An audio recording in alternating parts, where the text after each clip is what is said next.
শহরের বন্দি পরিবেশে কেউ যখন থাকে অনেকেই বিকালে বারান্দায় এসে বাইরে তাকিয়ে থাকে মন ভালো করার জন্য।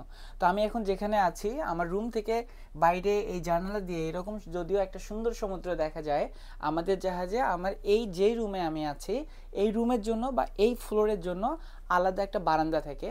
তো আমি ওটা যদিও বারান্দা না, বারান্দা টাইপের একটা জিনিস থাকে যেটাকে আমরা বারান্দা হিসেবে ইউজ করতে পারি। তো আজকে আমি আপনাদের এটাই দেখাবো আমার রুমের সামনের যে বারান্দাটা সেটা কত সুন্দর। আমার রুমের দিকে আজকে কেউ থাকবেন না, আমার রুমের অবস্থা খুবই খারাপ। আমি এখান থেকে বাইরে চলে যাচ্ছি। এটা আমার রুমের সামনের অংশ।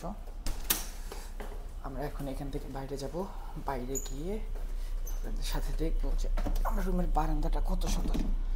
আমি যদি দরজাটা খুলি, অফ, সুবহানাল্লাহ সুবহানাল্লাহ সুবহানাল্লাহ। একবার শুধু চিন্তা করেন, এখানে আমার জায়গায় আপনি দাঁড়িয়ে আছেন, এত সুন্দর একটা ভিউ, এত সুন্দর একটা সমুদ্র। যদিও ঠান্ডা অনেক বেশি, আমি জুম করে আপনাদের দেখাচ্ছি। এই যে দূরে আকাশ খারাপ করেছে, হয়তো বা বৃষ্টি হবে এরকম একটা পরিবেশ, কিন্তু সব মিলে এই যে সমুদ্রের কালার আপনি আজকে এরকম দেখছেন, সমুদ্রের কালার কিন্তু এরকম থাকে না। বেশিরভাগ সময়ে যখন আকাশ পরিষ্কার থাকে সমুদ্রে একদম নীল থাকে।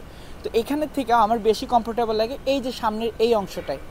এই অংশটা যখন আমি থাকি, ঠিক চিন্তা করেন যে এইখানে আপনি দাঁড়িয়ে আছেন আর সামনে এত সুবিশাল একটা নীল সাগর, আর মাঝে মাঝে আপনি ডলফিনের দেখা পাচ্ছেন।